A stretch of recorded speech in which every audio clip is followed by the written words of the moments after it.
Bring in your spray bottle?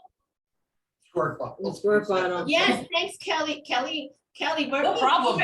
You and I were here late last night, weren't we? We were just getting into all sorts of mischief. Why are you not in so that we could play?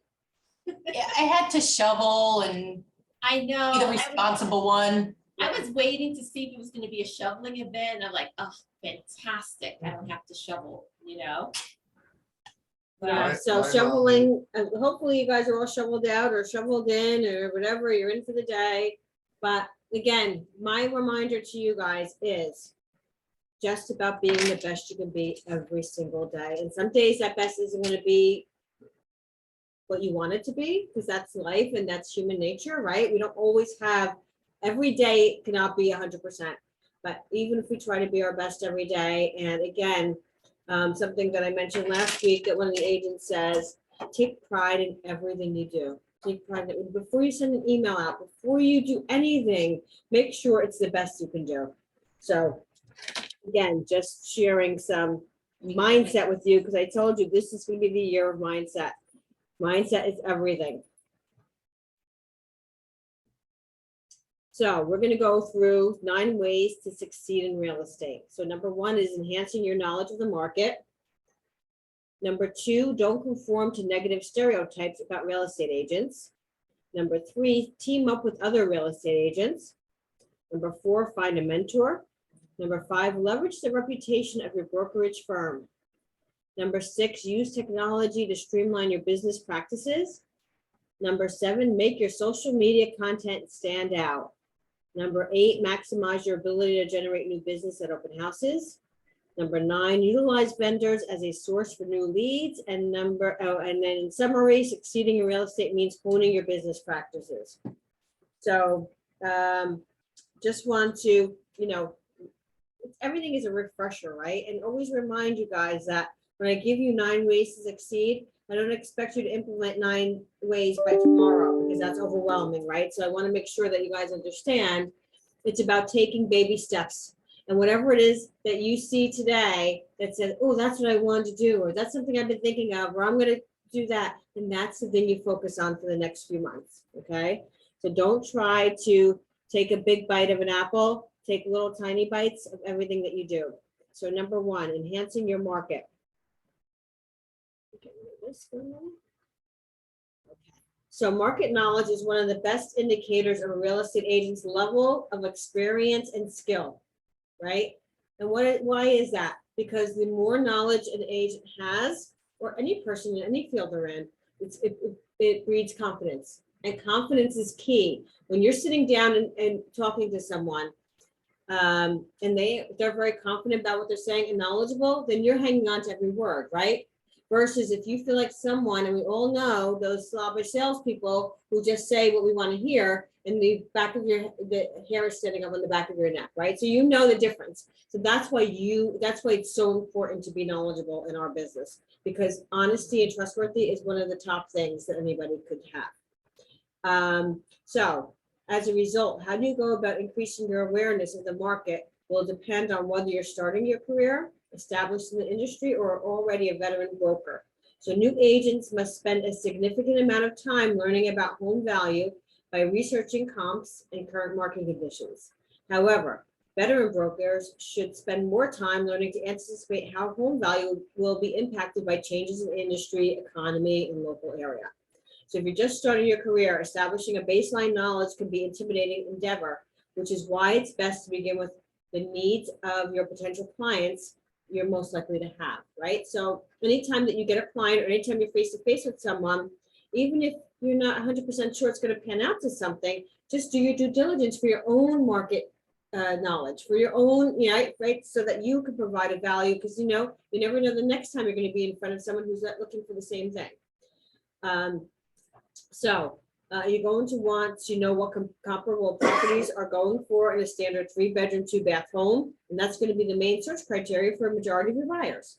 So for more established agents, enhancing your knowledge may mean expanding the boundaries of what you consider to be your local market and becoming well-versed in the sales data for zip codes in your greater area.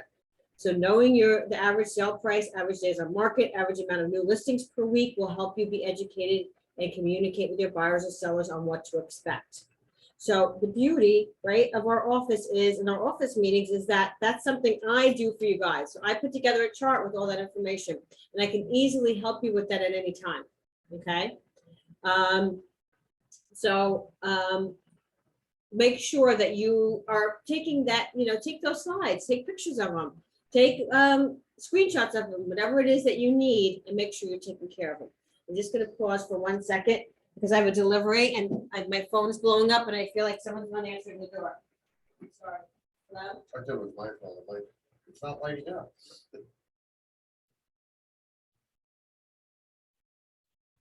Have you picked a Good, how are you? local market that you're dialed into? Yeah, this is for Okay. unexpected. That makes sense? Oh, I'm sorry. You guys have a crazy market. You got like 4 months of inventory, like 78 houses or something on the market. So,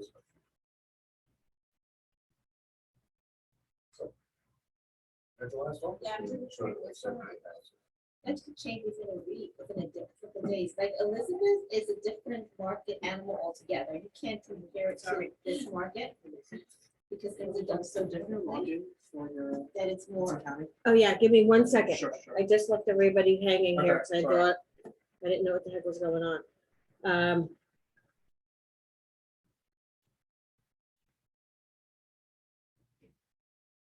What was I gonna say? I'm sorry, guys. I've been distracted so many times, I can't remember what I was doing. I'm gonna have, can you give this number to Dante, please? Sure. Okay, so if you want your expertise to stand out in the business, you should read industry news on both the national and local markets and keep up to date on any projects or trends that may affect your property value. So again, keeping up to date, knowledgeable is key. You can go on Keeping Currents Matter, right? There's a lot of resources for you to go on to just get information. Just Google what's going on in the market today. What are the predictions for 2022? Everything that you ever needed to know will come up. In fact, the slides I did last week that I shared with you, a lot of them was that, just go onto Google. That's what I do. I Google it, and sometimes I have to change the verbiage around a little bit. Sometimes I have to change a little bit of the information to get what I want. But it's very easy to find that out, and we have to stay on top of that as experts in our industry. So number 2, don't conform to negative stereotypes about real estate agents, okay? Now, this is a good one, and the reason I bring this up, thank you. The reason I bring this up is because one thing I hear agents doing constantly is talk about other agents in front of their clients, right? So if there's someone being unresponsive or somebody who's not reaching out back to you, do not let your clients know that, okay? I mean, you have to let them know in some form, right? You can't just say, oh, because they're gonna blame you. So you have to do it though in a professional way. So what I'm trying to say is, when you put down other real estate agents, you're putting down yourself in front of your clients, right? Then they think, oh, they're all the same. Oh, and so that's something that I always warn agents about. Being negative about real estate agents or real estate agents in the industry, keep that to yourself. So however you respond to your clients, if someone is not responding, to say, you know what, I haven't heard back from them. If I don't hear back from a certain time, I'll make sure I'll reach out to their manager or their office. That's it, right? Just so that they know that you're taking care of it, but don't say, oh my God, these agents in that area are so horrible. I hate agents from that company. They never respond, right? Because you're talking about yourself in essence. And that's something we forget about. And I know we're not doing it in that way. We're just frustrated. We want our clients to know we're doing the best for them and that the other person isn't getting back, but we have to do it in a more professional way. So unfortunately, there are already, right, many negative stereotypes about real estate agents. Agents are often painted as pushy individuals who abscond with 3 to 6% of the purchase price after merely putting up a for sale sign in the front yard. So although we know this typecasting is inaccurate, when it comes to the majority of hardworking agents, it's crucial to be aware of these stereotypes so you know what you're up against. Your work to combat these assumptions should begin with the first conversation you have with potential clients. So especially if you're using cold calling as a means to generate leads, right? So think about someone whose house just expired. And you call them and they say, oh my God, I got a call from 100 agents today, right? Or a for sale by owner. So when working to gain clients' business, you should put the ball in their court, right? I always say, take the monkey off your back and put it on their back, while still maintaining control. So a good dialogue may be, I don't want to be that agent that calls all the time. I don't want to be one of those 100 agents that you thought about before. So just let me know when the right time to schedule a meeting with you is, and we'll go from there. Otherwise, I'll try to reach out for you in a couple of weeks. So you just change your dialogue, you make yourself stand out from what the rest of the herd sounds like, right? Also explain to potential clients that you're not in the business to score a quick commission, but instead interested in educating buyers and sellers in all areas of the process. Setting up the expectation that you know how most agents are, that you're not desperate for their business, and that you will reach out after a realistic amount of time will give the clients the idea that they have control, which in a way they do, but so do you as an agent, right? So always make sure that the conversation, so I know you've had 100 calls today.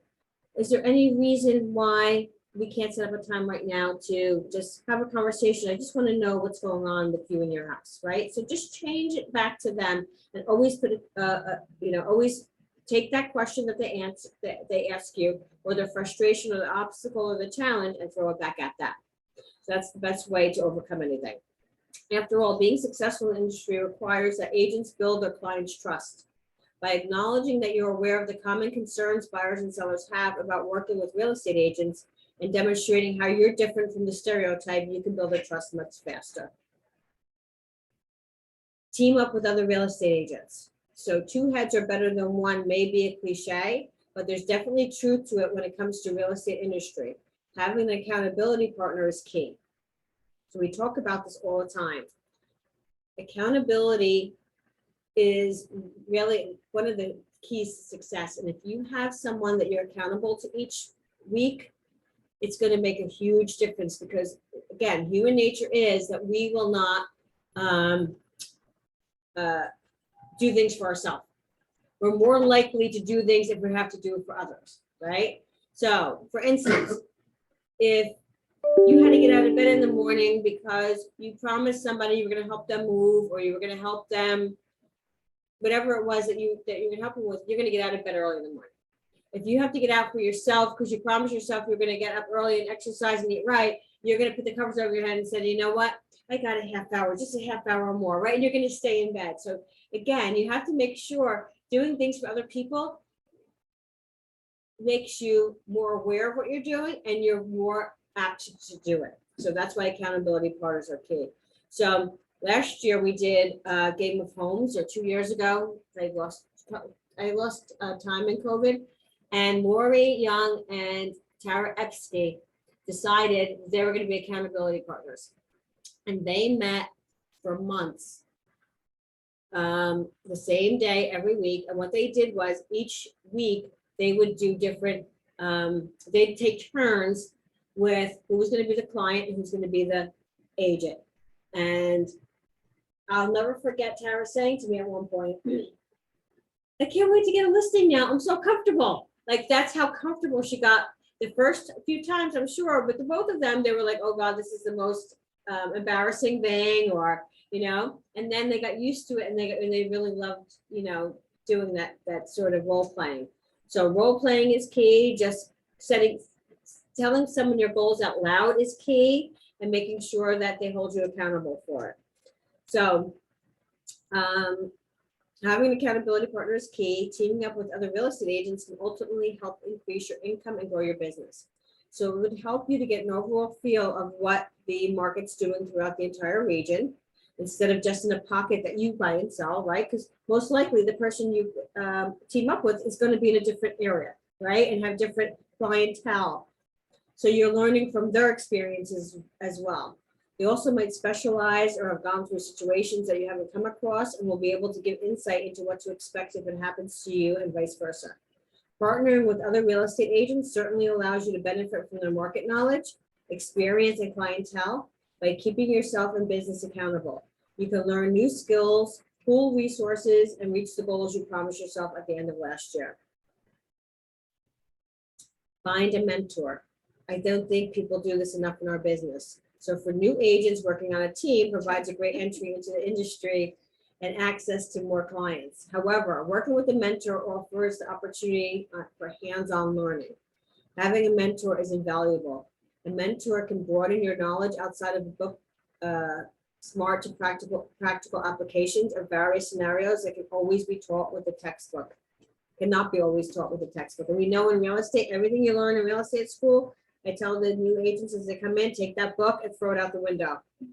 Or have a house burning, like burn it in your backyard during the summer, in your fire pit, because you're never going to use anything in that booklet moving forward in real estate. So a major benefit of finding a mentor is the ability to learn about the systems and processes they have in place.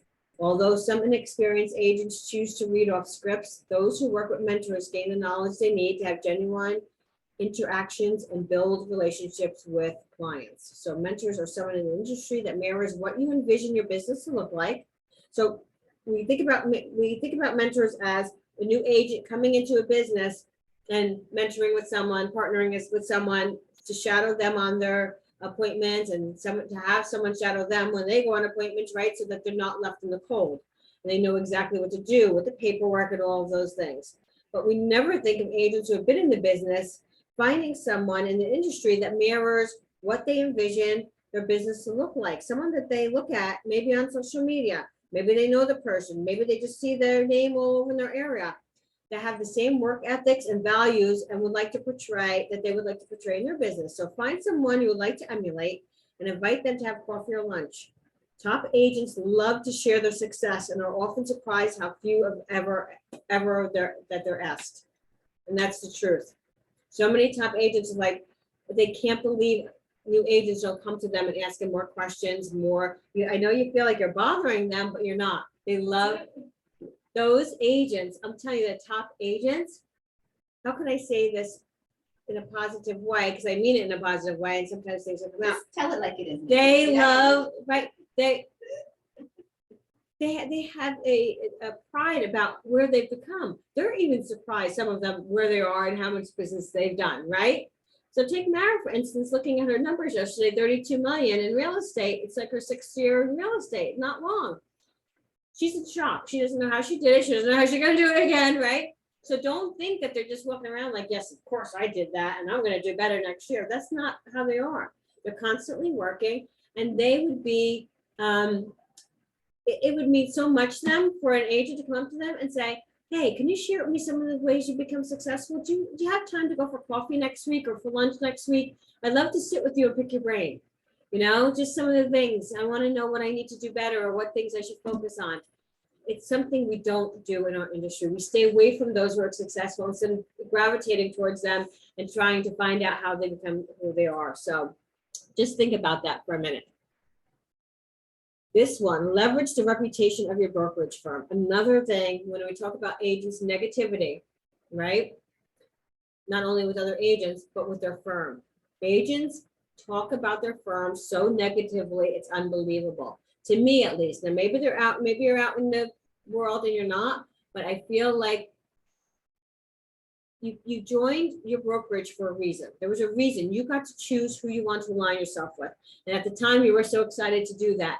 And then something happened somewhere during the way and you just, oh, they don't do this for me. They don't do that for me. I want this. I need that. I don't get this. And, one of the Tom Ferry Monday Mindsets that I watched spoke about blaming others, blaming your broker, blaming your manager, blaming your office, blaming the snow on the ground, blaming that school's not in. Just finding anything to blame but yourself in your business. And you have to take onus on what you're doing every single day. It's nobody's fault. Whatever happens to your business or whatever happens to you is all in your mind. So again, try to be more positive about where you come from. So in the real estate industry, reputation is of the utmost importance, especially since so much business is generated through word of mouth. Your reputation is essential, but so is the reputation of your brokerage firm. The best firms already have an established brand that your clients will recognize, even if you haven't heard of you, even if they haven't heard of you. So again, just going back to what Lori Kaplan said last week. I'm sorry, not Lori Kaplan, Lori Young. Lori Young got an opportunity through Facebook Marketplace and had a listing appointment. So she sent them she stuck a little thing in her mailbox with her information and a card, and they were so happy she was with Weichert. They didn't know anything about Lori, but they knew that they wanted a Weichert agent, right? So that's a great example of an established brand that people recognize and respect and trust in the industry. So leveraging it will also enable you to use your agency's credentials and prestige to your advantage. Similar to working with a mentor, a firm will have a great system set in place. They will have marketing that has already been in place for years that people will recognize, and there will be a high caliber of quality tied to the name.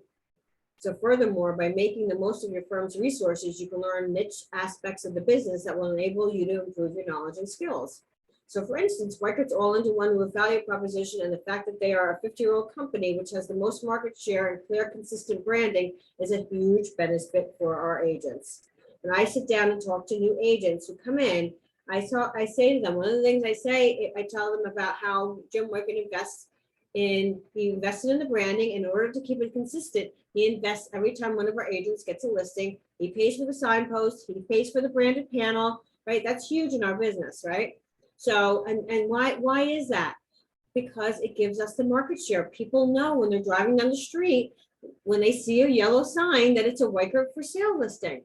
How many times have you gone past the house and you're like, I don't know if that's a contractor sign, a painter sign, you don't know what kind of sign it is, right? Because people are out there doing whatever they want to do and not keeping things consistent. And branding is all about consistency. Branding is huge in marketing. So number 6, use the technology to streamline your business practices. Being a successful agent requires a lot of juggling. We all know that, right? It's constant. It's interruptions, it's juggling. So however, good agents use technology to help streamline aspects of the business that don't require the same kind of personal touch. Auto drip campaigns have become a huge part of agents' leverage in technology. They are able to set up systems that automatically email or text prospective clients to keep their name at the top of the list and keep the client interested. Tabitha said it best one day. She said, while I'm sleeping, I'm still doing business because KV Core is working on her behalf.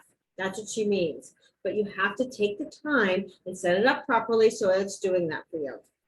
So creating an email marketing campaign can help you keep tabs on your previous and potential clients and ensure that they know precisely how to contact you whenever they have any real estate needs. Through My Weichert, you can send out regular automated messages that showcase your skills and establish you as an expert in the field. In addition, create monthly market update videos that allow you to express your knowledge, educate prospective clients on what to expect in the marketplace of the area they want to look in. By sending this out once a month, it's not only a reminder to the possible clients that we're still around and checking in on them, but it also educates them on what to expect and expresses the knowledge we have on the area, showing us as a trusted, valuable agents that should be utilized when the time comes to buy or sell. And again, that's what it's about. People aren't going to respond to you if they're not in the market. If they're not looking to buy or sell, there's no reason for them to reach out to you, right? But once they're thinking about it, then you want to be on top of mind. So you have to make sure you're making those deposits. So I remember one person who's really good with following up and keeping in touch with people is Dennis Cassidy. He's always making phone calls. So he had followed up with someone for 2 or 3 years, talked to them maybe once or twice during that time, but I think followed up every 2 to 3 months. And if they didn't answer, just left a voicemail. And when it was time for that person to sell, it was $1 million house, they called him because he was the one who consistently followed up with them. And a lot of people have that kind of loyalty in them where this was the person who continually reached out. This is the person I'm going to use. Number 7, make your social media content stand out. We talk about this all the time. Social media is, a great way to build your business if you're doing it properly, again, and consistently. And one person who does that really, really well, who gets a lot of business, is Vin. Brandon will call me at least once a month and say, I just got an opportunity. So he got a listing he has coming on from Facebook. Someone from another part of the state who doesn't focus in an area where we are, reached out to him and said, he doesn't know this person, but they're friends on social media. And asked him if he would, if he could refer a listing to him. A listing, not even a buyer, a listing. So now he has a listing coming on because of his social media presence, and he probably gets an opportunity once a month from his social media. So again, if you're not good at social media, but you're good at something else I spoke about, then focus on that. Focus on what you're good at and what you're gonna actually do, not just make a promise to yourself of something that's not gonna happen. So nowadays, social media is the key component of real estate advertising. However, mastering popular social media sites requires more than just regular posts. You must find a way to engage your audience if you want your social media to actually help you obtain more business. So in working to improve your content, I recommend perusing the accounts of real estate agents from the younger generation for inspiration or innovative ways to captivate and gain clientele. So I know, because he's the younger generation. He's saying we're all old in here, Wait, he's except the- for Joe. He's the little baby, baby Dante. Yes, so look at Dante's. He got 300 Instagram likes, and that's not easy, I'll tell you that. I know, Yes, Dante, you need to. Tara get that. Epsky. If you have not watched Tara Epsky, I keep telling you, she's doing videos now, she's dancing, she's singing. She's doing so much, and she gets a lot of business from her social And you know media. who else has like a lot of, got a major, Facebook boost? I think it was, Lori showed me yesterday. She posted something on Facebook. And it was like 7,000, over 7,000 likes. I could not believe it. Lori who, Kaplan? Yeah. Oh, Lori Kaplan, yeah, she Lori does a lot, Kaplan yeah, is she amazing. redid, yes, she put together a strategy for herself, and she's being consistent with it, so she put together, she a needs to go to branding. class. yeah, she put together branding, 7,000. and then not only is it on her 7,000 in 3 days. billboard, it's on her postcards, it's on her Yeah. social media, it's everywhere, so again, it's consistent, that's how people are gonna remember her, because she made sure it was consistent everywhere. Yeah. So again, I told follow her- these I people, told her to it's give us a great. class. I said, Lori, give us a That's a class. good, that's on how to a, do that's that, a because good point. In 3 days, get 7,000. It's huge. Drop the mic, Lori. Huge. Miss Harper paid the company to do her branding on social media, get everything, everything the same colors, keep the same logos, everything. Uh-huh. And reset everything. Who's this again? Liz Harper, she used to be here. she's Where is now she now? KW. And what did she do with this? Like, what did she do differently of her? Well, so what I would say, since you don't know her, Kim Brechka. Uh-huh. Kim Brechka has a consistent look to everything she does, right? So someone put together her branding for her. Yeah, she does a beautiful job of branding. Yeah. And so with that, everything she puts out there on social media, on Facebook and Instagram is consistent. The same colors, the same look, the same design, and she puts out different things. You know, it's not the same content all the time. So any way that you can engage your social media audience to interact with your business and how your business runs will enhance your online presence significantly. One thing that captivated a lot of my audience on social media was doing a guessing game in regards to the purchase price of a home that was sold in a local area. So most participants were shocked by the actual sales prices, okay? Seeing how much lower their guesses were lower than what people actually got, even encouraged homeowners to reach out to determine how much they could potentially make from selling their own homes. So again, make sure you're not just saying sold for more or sold in 2 days or sold in 3 days. People want to see numbers. People want to see the actual numbers.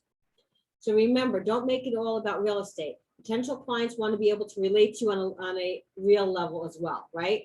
So not just as a business professional. If you want to become more successful as an agent, you should use both strategies to market yourself on social media. Create fun posts to grab users' attention, but also incorporate aspects of your personal life to make yourself more relatable and ensure that you can come across as someone who is genuine and trustworthy. So again, social media, great way if you're able to do that and you want to commit to that. Number 8, maximize your ability to generate new business at open houses. Open houses have and always will be one of the best ways to get new clients, always. Face-to-face is the best way. You can maximize your ability to generate new business at open houses by treating them as not just an event to sell a home, but an opportunity to sell yourself. So top agents that are really good converters will tell you they're not there to sell the house. They're there to build a relationship. They'd love to sell the house, but that's not their main priority when they're there. They're there to build a relationship with the people that come through. If the house is going to sell, it's going to sell to them. So using your My Whitecard app is key to obtain contact information and is a great way to add to your list of potential clients. But contacting them after the open house isn't enough. You must make a strong impression during the event. So be prepared with other active listings in the area, personal marketing material to be given out to the attendees. You must show open house attendees that you're professional and prepared. But how do you go about starting the conversation? So I recommend asking buyers how the house they came to see fits their home search criteria. So it's a different way than saying, oh, where do you come from today? Or where did you see it, right? How does this home fit your search criteria? So they could say, well, I really wanted 3 bedrooms and this is 4, or vice versa, right? I really want to be walk to train. And it starts a more interactive conversation with them. So that opens up talking about timelines, financing, and other areas they're interested in. Then from there, you're able to drop some data on different areas and what to expect in price differences based on what they're looking for. You can have your laptop open and be ready to show them other active homes on the market, which also gives you an opportunity to show them the MLS and explain its benefits, or go one step further and have your QR code readily available for them to click on and search homes directly on your website so that you always know exactly what they're looking for, because then it will set them up based on what they're looking at, and you will see it on your dashboard every single day, and you'll be on top of it. And that's the best way to keep on top of your clients, honestly. Using this process significantly increases the chances of setting up home searches for those buyers, which is a huge step in scoring new clients. And then lastly, but not leastly, is number 9, utilize vendors as a source for new leads. So becoming more successful means increasing your clientele through any possible means. While networking is an essential part of this process, don't overlook the connections you have already made. Vendors can be great sources for new leads. Depending on how long you've been in the business, you probably have a list of inspectors, appraisers, attorneys, contractors, etc., who you regularly recommend to your clients. So why not have them return the favor by sending some leads your way, right? You're always giving them opportunities. Why not see if they can pass something on your way once in a while? The amazing part of this business is that leads can come from anyone you work with or come in contact with you. Now, granted, I wouldn't expect the agent to be going to the vendors asking bluntly, do you have any leads for me? That's not the professional way to do it. But generally, bring up that if they have anyone that might be in a position to buy or sell, to keep the name in the back, to keep your name in the back of their mind. So once you've established the desire for new business, you should prove to them that you're deserving of their referrals. Walk the walk and show the vendors you're valuable by the way you conduct your business, right? Always be professional. So the bottom line is the most successful real estate agents are those who never rest on their laurels. They aren't afraid of change, they embrace it. Great agents work tirelessly to find novel ways to market their business, generate new leads, and retain their previous clients. They learn about new technology and find ways to incorporate it into their daily business. If you want to become more successful as a real estate agent, you must stay apprised of the market and industry by reading everything you can get your hands on. Even if you're looking for more resources on how to take your real estate business to the next level. Just read and never stop learning, and take control of technology and stop pushing it away. I'm too old. I can't do that. I can't learn that. There's too much to learn. It's up to you how you take things in and how you digest it. So does anybody have anything to add to that? The vendor network, Mm-hmm. how are agents making that work? 'Cause that's always been like something I've never been able to break in, because I'm not.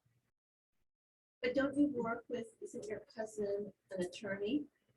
Yeah, but I'm not sending him, But doesn't he send you? no, Okay, because there's other agents who are sending him 30 or 40 closings a year. I'm sending 4 or 5. okay.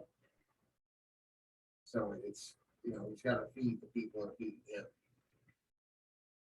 I find out that my farmers, with everybody, there's other sources that are sending them more than I. So that's, striking out on that. Mm, So not everybody in Mara who has $32 million of business, that she's sending someone, the majority of their customers are coming from her. How is anybody else utilizing it or?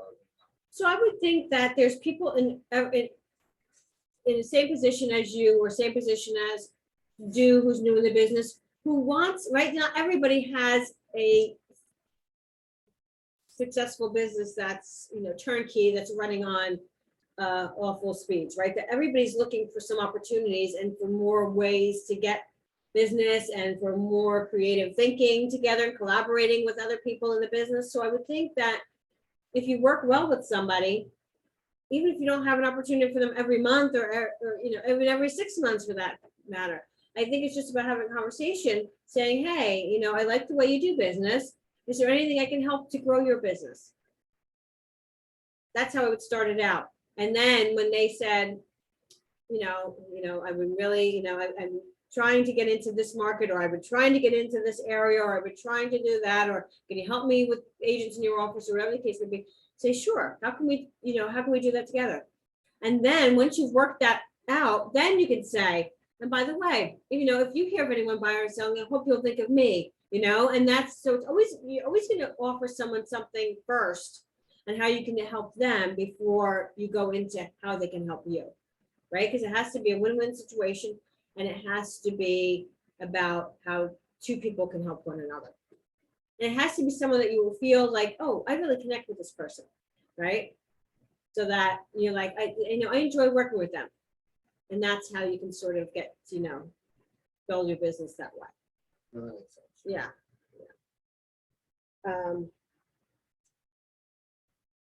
Anybody else have any questions? Stand for a minute. I like that Facebook guessing game. Totally doing that tonight. What are you doing tonight? The price guessing game. Oh, the sale price guessing game. Yes. Right. For a social while, we media. had everybody's like, you remember your first house? What you paid for it? That was the big thing that everybody was putting out. Mhm. Because on Facebook, if they respond to you, then they see all your posts the next 45 days. That's when stuff like that out.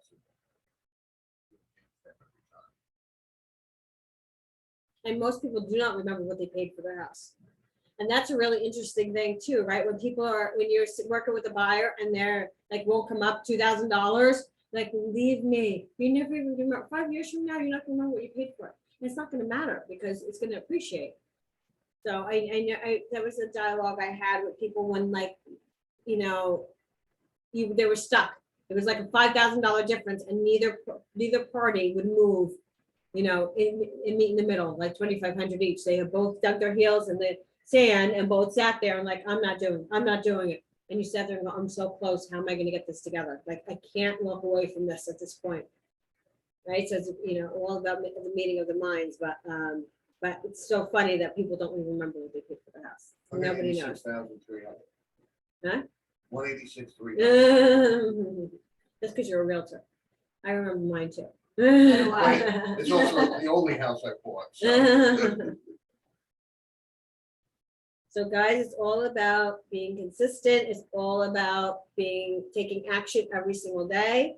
And again, be your best you can every single day. And again, we understand that some days it's not going to be 100% because that's just life and it's just human nature. But if you lead that way and you have the mindset that you want to be that way, it's going to change the way you move forward in life anyway, regardless of, if you're not 100% or not that this year. So thank you for sending in. I think all of you, except for Peter, has sent in their tracking sheets to me earlier today or this week. I even get tracking sheets from people who don't come to the session, believe it or not. People they're doing it once a week. So to me, that's huge. I'm so busy, I can't keep up, sorry. Yeah, I know, 42 open houses. Yeah. 41 open houses, yes. She's did 41 open houses. Now she's so busy, she doesn't know what to do with all her She's business. she's the open house queen. She is the open house queen. Way to go, Tabitha. Mm-hmm. No, she's the open house empress. Empress. Oh my God, of course you had to talk about, but she's, how about, she's the open house, what, king, how about that? No, I'm no damn king. I know, but I'm messing with him, I'm playing with him right I'm like, now, Mm. because he always has to be like, well, no. An it's this. empress outranks a king. I appreciate that. I appreciate that. Thank you. Oh, okay, all right, I'll leave it at that. And, You're the you know, empress, get your pronouns right on present. world. I'll work on it, I'm working All on right, it. guys, I'll send you out the meeting link and the tracking sheets and everything that you need. And thank you for attending. We're doing videos tomorrow night, if anybody's interested. We're doing videos tomorrow. Introduction all right. videos for your social media Oh, awesome. around 5 o'clock Yeah, 5 o'clock. in the Winter video. Green Movie room, studio. in the Wicker green room. No. That's all right. I'll be at dinner. Should be at an open house. So we had open house, yeah. Oh, Tomorrow's Friday, right? Yep. yeah. Yeah, I'll be at dinner. Okay. Have a good one, guys. Bye. Bye-bye.